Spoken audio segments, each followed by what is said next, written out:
besides changing the frequency as well as the period length as well as the amplitude, we can also have a vertical shift or a horizontal shift, which in geometry we know is a translation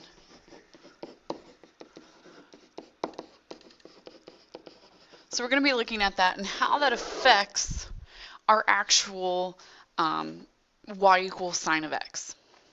Okay, so a horizontal shift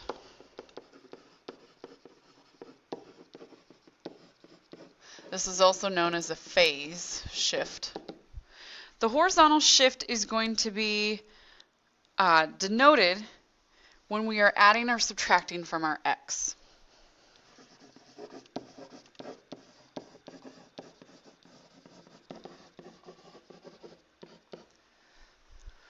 Okay, and we're going to look at a picture of this to make sure we, are going where we want. A vertical shift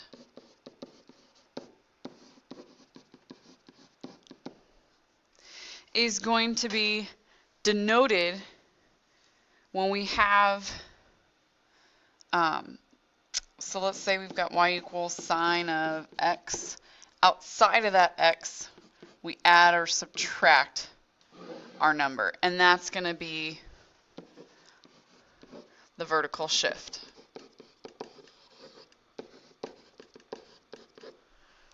Okay, so let's get to an example so we can look at our actual imaging here.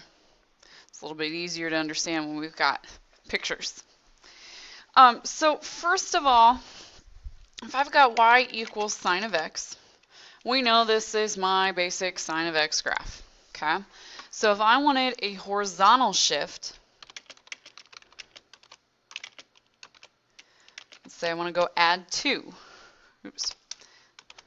Notice here, this whole graph, let's make it a little bit easier. Let's go shift pi. Notice here, our whole graph, because remember a full wavelength is 2 pi. And we're just starting from the basic red one here. So we've got a phase shift of pi. So everything shifted to the right or left, depending on how you look at it. We shifted everything right pi. So notice now everything is backwards and it looks like the cosine function. If I wanted to make this over 2, you guys could see the actual true shift. Okay. Now if I wanted to look at a vertical shift, y equals, let's go sine of x plus 2, because that's what we had there. So now my whole red graph, cut that out there, our whole red graph shifted up 2. So we started at 0, 0, and now we're starting at 0, 2 because of that shift of 2.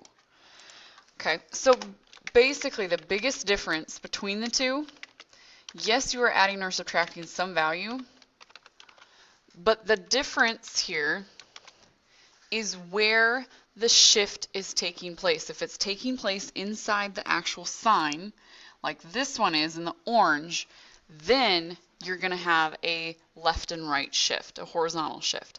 If it happens outside of that actual sign value, so outside of our parentheses, then it's a vertical shift. Okay. So this is what we've talked about so far.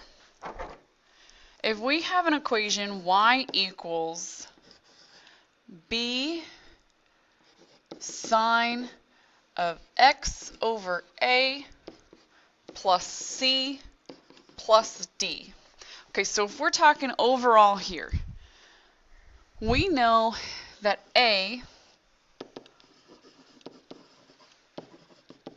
determines the period. And that's 1 over, not 1 over, sorry, I'm thinking of something else, determines the period of 2 pi a. The b here determines our amplitude.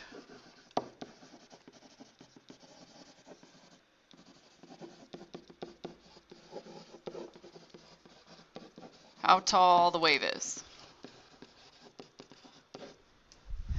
The C value determines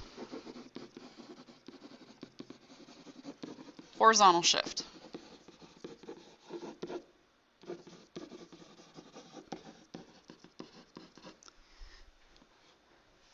And the D value determines our vertical.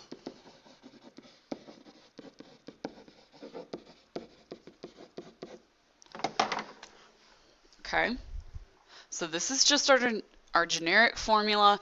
You might not always have a B. You might not have a C or a D. It just depends on what your actual equation is. This is just in general A, B, C, and D. If I were to have all four of those components, this is how I determine the period, the amplitude, the horizontal shift, and the vertical shift. Okay, so with that being said, let's look at one to make sure that we're okay with this.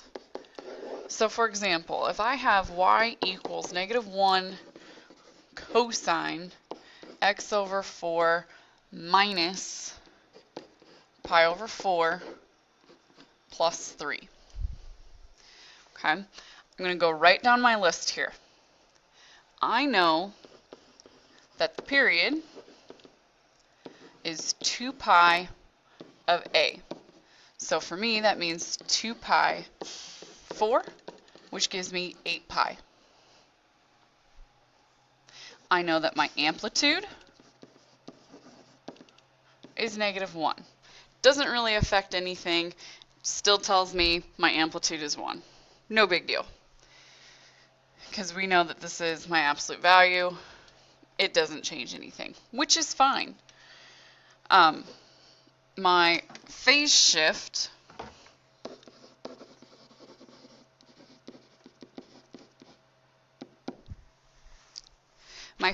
this is actually opposite of what you see, so it's a positive pi over 4.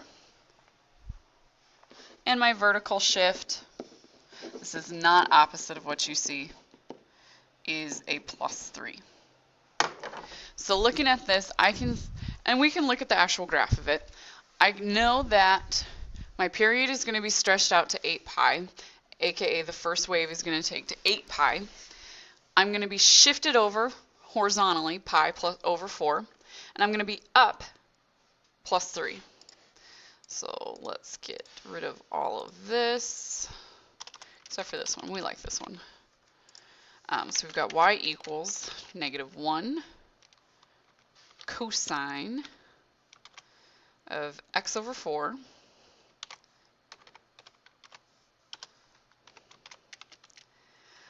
and then that was a minus pi over 4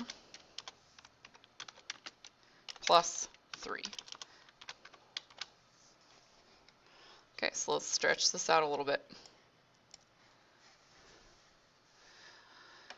So if I look here, this brings me to 2 pi here. So I've got 1, 2, 3, and 4 by the time that I reach my full wave here, which makes sense because we know it's 2 pi times 4. X over 4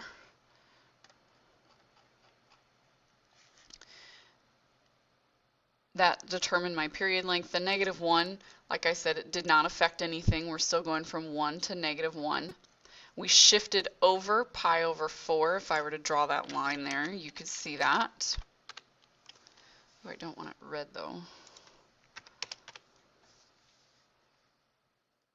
So if I were to shift this back a little bit, it would in fact be matching up at 0, 0. And then finally, that actually didn't shift. Oh, it didn't shift because I wasn't on the outside. Plus 3. So I am now up 3 above where my sin x value is. So those parentheses do make a large difference.